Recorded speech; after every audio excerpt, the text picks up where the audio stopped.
Welcome, ladies and gentlemen, to another exciting edition of The Game Changer, of course, here on Spreaker.com, SoundCloud, Mr. NTG1990 on YouTube, as well as on iTunes. I am your host with the most, Nate the Effing Great, and I'm being joined here by a very special guest. He is indeed one of the principal owners of the ACW Wisconsin Independent Wrestling organizations here in Wisconsin itself. I'm being joined here by Josh Weimer. How's it going, good sir? Yeah, it's going awesome. It's been a crazy 24 hours. We'll start I there. can imagine. I mean, if people have not seen the poster already for the Watercity WrestleCon, you can imagine just the amazing stuff that they have going on in the future. But before we get into that, giving everybody a little bit of a background as to who you are, what your role is with ACW, and we'll talk a little bit about ACW as well. So I guess first thing that I always ask my guests when they come on the show is, what got you interested in professional wrestling? What was one of those things that got you kind of hooked on and thinking, you know what, this is something that I would be kind of interested in getting into? WrestleMania 6.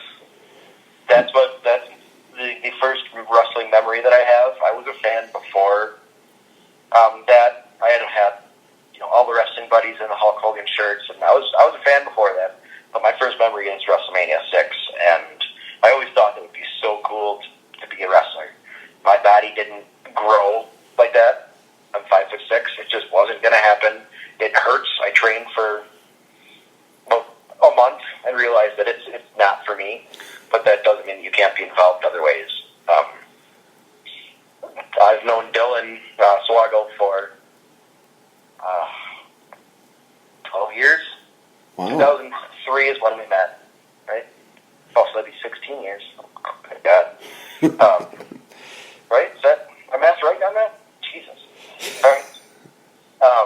So yeah, we met in like 03 working at Target, and then I found out that he was in the Indies working for ACW at the time when it was owned by Jason Jerry up in Green Bay. And so I just started going to shows with him and traveling all around. We went to a couple shops in Indiana, Illinois. We went to one in Michigan, and I went with him just because I wanted to be a part of it. And then eventually I started doing security for the ACW promotion up in Green Bay when Jason Jerry owned it, and Dylan eventually bought it when he got signed with the WWE. I think 2008 he bought it, and he ran it for a couple of years and then sold it back off. Or he still owned the rights to it, to ACW, so he just kind of let it fizzle away, and it turned into WPW then.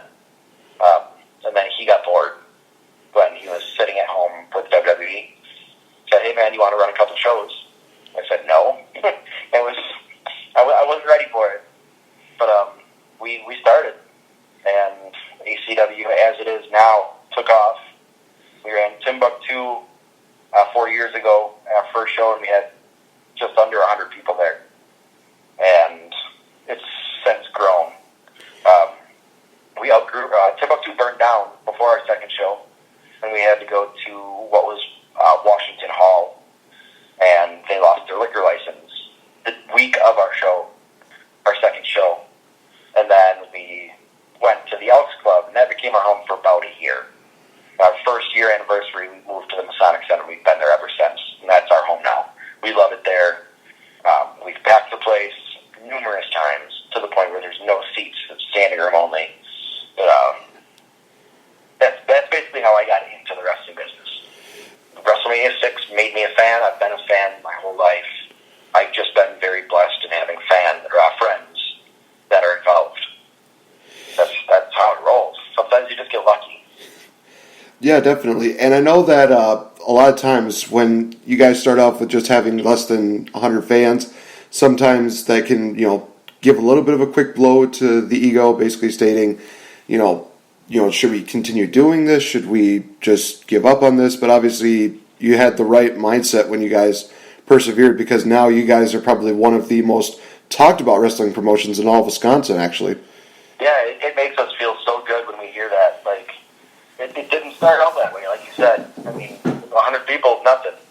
I wasn't super involved at that time. That was pretty much Dylan doing this thing with Colucci, Josh Binder, and they did all the wrestling stuff, and I kind of just helped out selling merch and doing the front door. That's what I did. That was my part. I was so happy doing it. But as we got save needs for other things, bringing sponsors on and getting more logistics as we move through. That's my primary job. I do sponsors, I do the money, I do logistics. That's me. I don't get involved in the wrestling side. I've never been a wrestler. I'll never be a wrestler. I don't understand that stuff. I don't do the creative. I don't do the booking. That's not my cup of tea. I love to learn. I learn every single show, but I'm not there. That's what Dylan and Colucci do. So you're kind of more just like the financial backing when it comes to ACW. I wouldn't say financial backing. ACW runs strictly off what we've built. None of us take any money from the company besides what we pay for talent. I've never made a dime off of ACW. I get a small envelope that has a few bucks in it. Thanks for your time, but we don't go and take the profits from ACW and put it back into our pockets. It all just goes into the bank account. We're doing this for fun, for the community, and because we love doing it. Well, it definitely does show, like I said, one of the most talked about organizations in all of Wisconsin. Definitely, coming into ACW, I honestly didn't know what to expect. I think actually the first show that I saw for you guys was, actually I think I remember even going before that. I think I was doing a training deal, I think a few years ago, and I think I remember that's where I met a couple of the guys there, Joey Avalon, a couple of the guys from the Dream Police, although I think they're also the, I'm trying to remember, there was another tag team I think that was there that was training as well. But I also remember that was also where I met Brock for the first time, and God help me, that guy is just so absolutely entertaining. I am just thinking myself, better every time that he's out there. He's one of those guys, like we used him as like in the mask in the first few shows, and then he went without the mask, and since he's gotten confidence in himself, the talent is shown. He just takes off and he gets better, and he learns and he works hard. He's the first one to go and start tearing down the ring. He's never gotten to that point where he thinks, okay, I don't have to do this anymore. Brock will always be one of our guys that will always be a huge help and a benefit. We can put any of our new guys with Brock and they're going to learn because Brock's that good. So in essence, almost like Brock is like to ACW what Chris Jericho is to professional wrestling in a way. Yeah, there's a few guys like that. It's the same way with Justin Dredd. Justin Dredd is so good at what he does and so crisp and clean in the ring that everybody gets better when they work with Dredd. It's the same with Brock. Brock gets better, and so does the other guy. Yeah, that is really awesome. Now, obviously, we could go through the long list of people that you guys had, but there is like a couple of exclusive guys that you seem to have more than a lot of the other promotions, such as the, I think one team that definitely stands out the most is indeed Dream Police, and I got the chance to witness them in action as well as winning the ACW tag team titles at the first Watercity WrestleCon last year. Man, those guys, I think, as well as Dojo Boys, Adam Grace and Colin Brooks are probably some of the best tag team wrestling that I've seen in all of Wisconsin here. How do you keep the Dream Police almost kept with you guys? Is it because you guys offer more to them, or is it just they can't find, or is it just they don't want to go anywhere else? I don't. They used to go all over the place. I think their lives have just changed a little bit, with family stuff and jobs. That I think they just don't have the time to go and travel around the state like they used to. Okay, that actually does make a lot of sense, because a lot of times I think a lot of wrestlers do really like to still keep their passion, but they also want to still be able to save a little bit of money every now and then. They're not getting any younger either. They're not in their 20s anymore. They're young to mid-30s, and they've got lives now. It's not just wrestling and working, side jobs. It's a full-time big boy job, children, girlfriends, wives. That's how wrestling is when you get a little bit older. For some guys, they'll do it forever. They'll look at a guy like Matt Winchester. He did local indie stuff for years upon years. I remember when I started going to shows back in 2008. where he was with Spanish Stu, and he was probably making $20-$30, and now all those years later, he all of a sudden signed with Ring of Honor, and that's his full-time job. That's all he does. Good for him.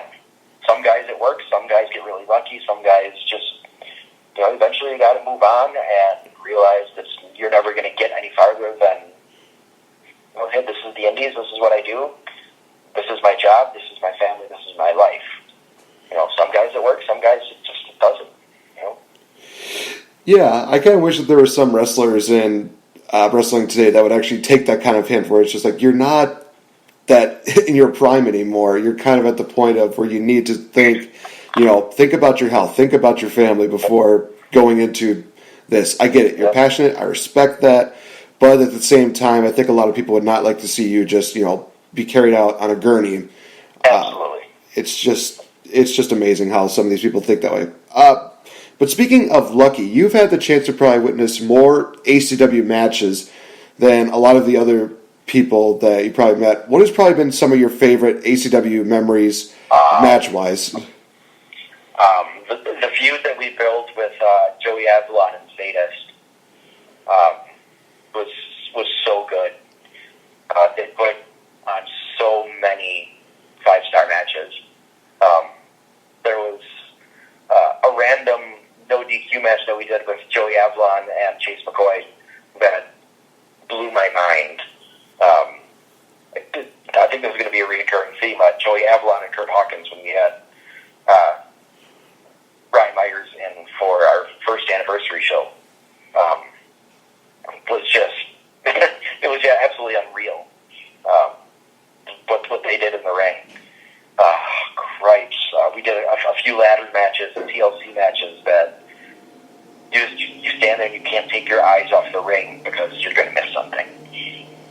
Some of those Dream Police Insane Evil matches were just crazy. I'll even throw TW3 and Adam Grayson from last night. That match was phenomenally good. I can't say enough good things about that match.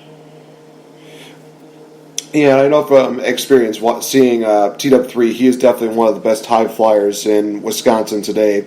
And Adam, they can both go. They can both move. Oh, yeah. And they had that crowd on their feet last night. Yeah, and Adam Grace, I think the first time I saw him, it was when he was teaming with Colin for the Dojo Boys. And almost every single time I've seen him, he's always been working as a heel, and he just does such a good job as it. He's a natural heel. He worked as a babyface for the first 3 years, and we gave him some time off, and he came back as a heel, and you could tell I think he's more comfortable. He likes being the bad guy, even though it's his own hometown. He still gets cheered. It's impossible not to cheer him in his hometown. He's got a lot of family and friends that come to watch him. They're going to cheer him, but his heelish tendencies are what's making him excel. It's kind of one of those things where people might say, "Oh, kayfabe is dead. They're cheering for the heel." It's like, no, they're in their hometown. They're just really supportive of it. It's going to happen. It doesn't matter who you are. You're in your hometown. They say from Oshkosh, Wisconsin. People are going to get excited. Now, you did mention, anniversary shows. I think that just recently you guys celebrated, what was it, your 5th anniversary show in December? It was number 4 this year. 4, okay. Yep. Yeah. And we did Billy Gunn, and Nunzio, Little Guido from ECW. So that one was fun. Billy Gunn did really, really well. He worked Justin Dredd. Like I said, it's difficult to have that match with Justin Dredd. And Billy Gunn can still go. He's in great shape. He's a lot bigger than I remember. I met him back at WrestleCon down in Orlando this year for Mania. And I didn't remember it being that big. And when he showed up to the venue, I was like, good God, you're bigger than I remember you being. He's a large man. He can still go. He can move. Now, when you say bigger, are you talking like, muscle-wise, or are you talking like ass-wise? All, and he's stacked. I mean, he's a gym rat. Yeah, because I think as soon as you said, he's a lot bigger than I thought, I was thinking like, oh, so his butt was basically bigger? Because I know he's got the gimmick of Mr. Ass. No, he is very, very muscular, ripped. He spends a lot of time in the gym. Yeah, also, I think I remember somebody posting a video that Tommy Dreamer actually made a surprise appearance there, right? He did. Yeah, Tommy Dreamer has been, I can't say a mainstay for us, but we had him at our first anniversary, and he worked Chase McCoy, and it was phenomenal. And then he did a surprise run-in at our third anniversary, and helped out Swaggle in his first big match back after he got released. And then this year we did a scramble for the trophy for a title shot, and he was a surprise entrance in it, which we didn't announce, we didn't promote anything about him being there. He has House of Hardcore the next night. He's in town. If we can get Tommy Dreamer, we're going to do it. It's dumb not to bring in somebody with that experience to work with some of those guys. They'll never forget that. Yeah, from what I've heard, Tommy Dreamer is definitely one of those guys who a lot of people can definitely be, intimidated by because of his rep in ECW. Right. But but I've heard that he's definitely one of those guys that's definitely pretty, he's a pretty good-hearted guy. Yeah, he actually did a frog splash for the first time in 18 years at our show. Really? Yeah. Damn. Yeah, I talked to him afterwards, and we were working out the match and back, and he's like, I think there was like 2 or 3 frog splashes in a row from different guys in different corners. He goes, I'm not going to do it. They all kind of laughed. He goes, you know what? I haven't done one in 18 years. I'm going to do one tonight. And he did. It was awesome. He Tommy Dreamer go up to the top rope and do a frog splash. Something I'd never been that I saw, period. Especially at an ACW show. Dang. That is pretty awesome. So, one of the reasons why we have you on here is to promote the now basically, I guess, really highly successful WrestleCon. And let's talk a little bit about the success of what it was last year, because you guys really went all out to really make this almost like a WrestleMania in Wisconsin, because you guys had El Torito, you had Vicky Guerrero, Carlito, Mr. Anderson, Kevin Thorne, just a lot of guys, and the matches themselves were just absolutely phenomenal. I mean, Dream Police winning the tag team titles, Sadist versus Kevin Thorne in that, I guess, unsanctioned Extreme Rules match was amazing. That was crazy. The first time that you guys pitted the pairing of Pornstache as well as Colin Brooks, which now finding out about the rivalry, it's just like, yes, love it.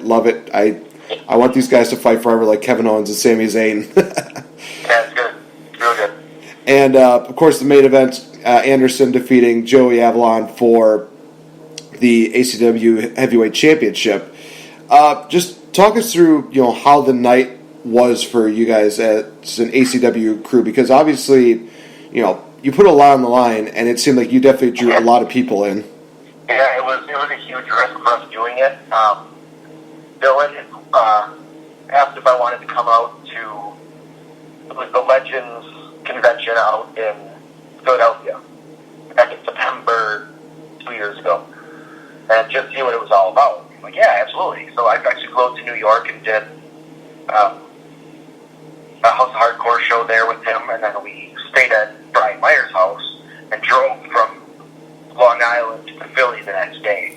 And I got to watch the whole Legends convention unfold. And they had Sting there, and just literally it was Hall of Famer after Hall of Famer everywhere he walked. And we came back, and I sat down with Dylan and Colucci, and I'm like, we can do this.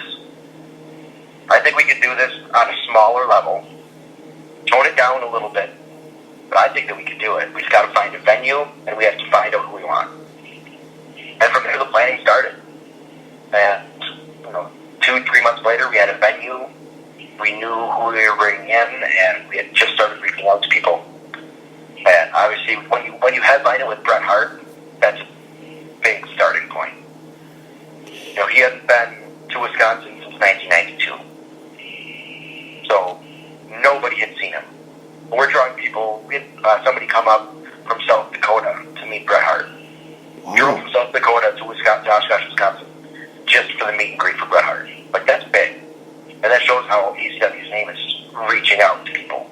It's crazy to me. It blows my mind that it's reaching other states and people are excited and they're coming.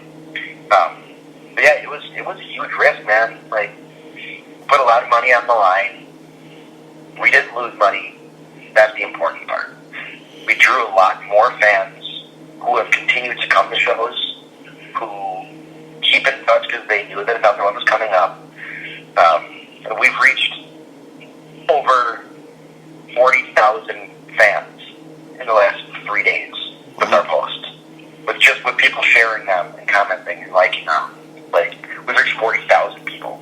And that's a big number for a small town Wisconsin company. Right.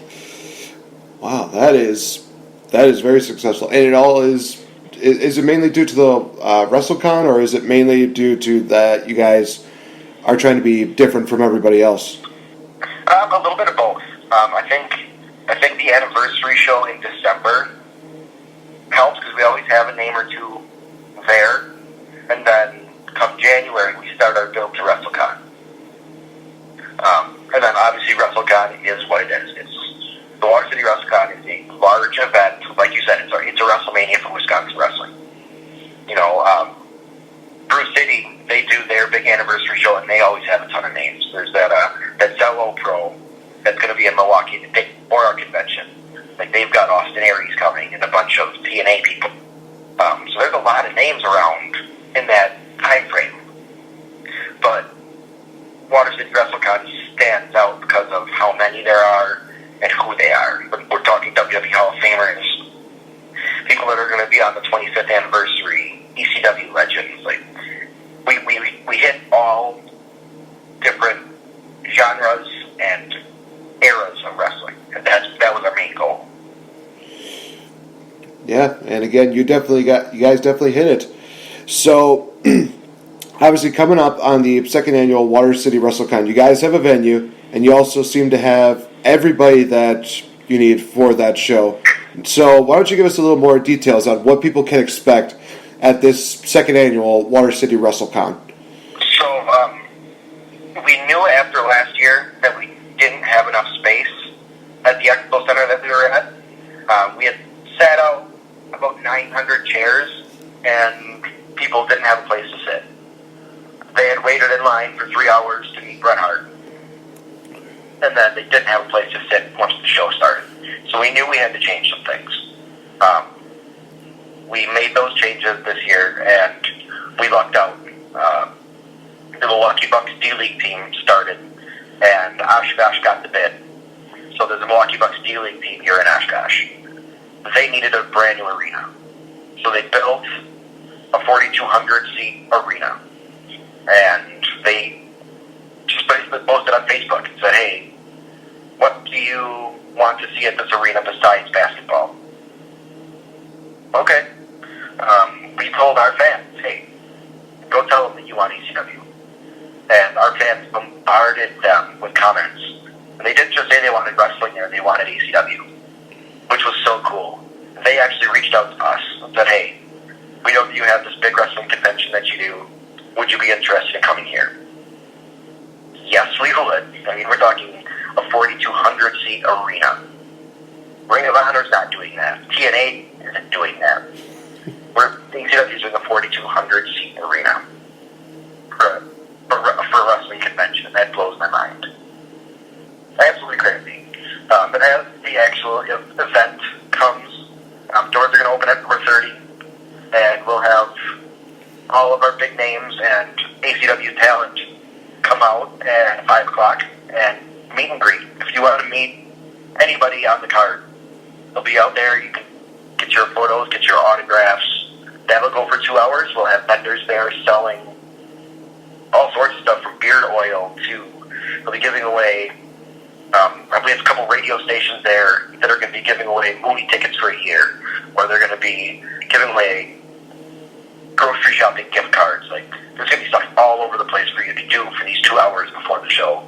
7 o'clock hits, we got a full-blown show going on with everybody taking place in the show at some point. That's what's cool about Watercity WrestleCon. because one ticket gets you in for everything. One ticket will get you a meet and greet, will get you to the show. We're talking 5 hours of entertainment for general admission price of $20. That's a fun night.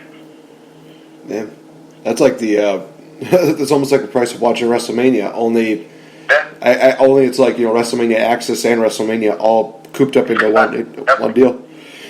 So who are some of the stars that they can definitely see other than the great talent of ACW? This year we are, for the first time, we're going to try a big indie name, being Joey Ryan. We've never done somebody who's never worked for WWE before. We've always done like a Carlito, Dorito, Mickey Guerrero. We wanted to take that step and see what kind of indie crowd we actually have around here. So Joey Ryan, I think he's going to do really well. I think a lot of people are going to be excited about it. Oshkosh fans didn't know how to react yesterday when we announced it, but I think come WrestleCon, once we get farther outside of Oshkosh itself, I think Joey Ryan is going to be a huge draw for us.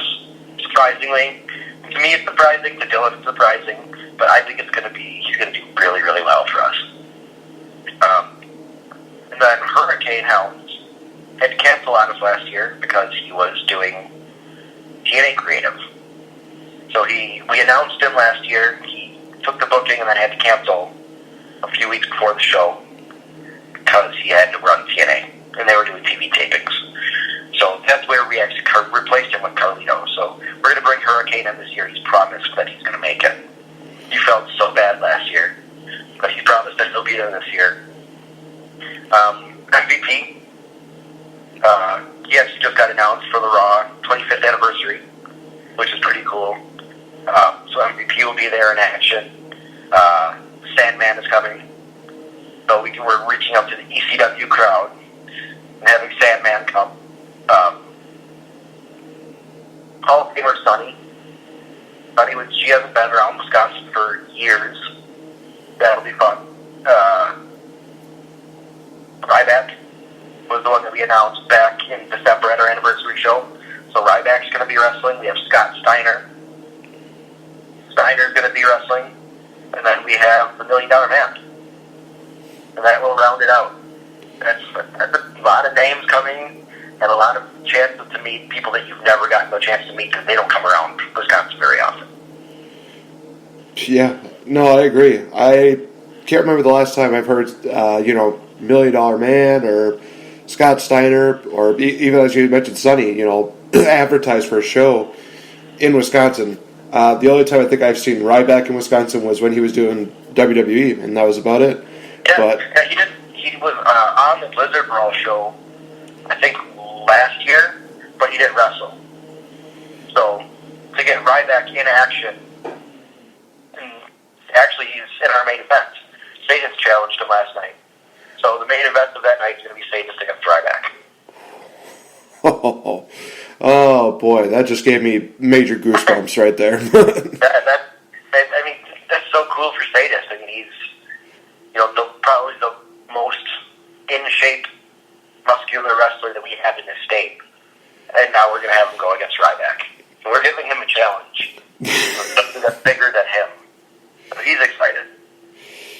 Yeah, and Ryback's always looking for the next big meal, as he's always said, feed me more. Well, feed him more. Well, we're going to give him the monster of the Midwest. So that'll probably be a good, appetizer for him, but I don't see Sadist going down that easily, so... No, he's gonna fight, that's for sure. And it's for the ACW Heavyweight Championship, so you never know what could happen. Oh, man. Now that just makes it even better. So... yeah, that is just absolutely amazing. So thank you so much, Josh, for your time, and thank you so much for sharing us all this information about Watercity WrestleCon. This is awesome. Yeah, absolutely. Make sure to follow us on Facebook, facebook.com/ACW Wisconsin, Twitter ACW_Wisconsin, Instagram ACW_Wisconsin. Tickets for the events can be purchased at ACWWisconsin.com or at House of Heroes in Oshkosh. Or we will be taking tickets to the Menominee Nations Arena. All right, sweet. And also, guys, don't forget to check them out on their website, acwwisconsin.com. Little quick plug for, of course, the Game Changer. Game Changer, you can check us out on Facebook, facebook.com/changing up the game. You can follow me on Twitter at RealFNGame. Again, guys, exclusive offer here on the Game Changer. Go check out collarandelbow.com, where you can get exclusive deals on great stuff, great wrestling supplies, and be sure to also use the promo code CWIAK, because my good friend Nick got a little good promotional deal there, so be sure to use that promo code before you guys do your checkout. And again, guys, ACW Watercity WrestleCon, second time they're doing this. They are on fire right now, and you can guarantee that I've already talked to a lot of people, and they are looking forward to seeing this show. So definitely, you're going to have a bit of a Wausau presence there, so be prepared for that. I'm all right with that.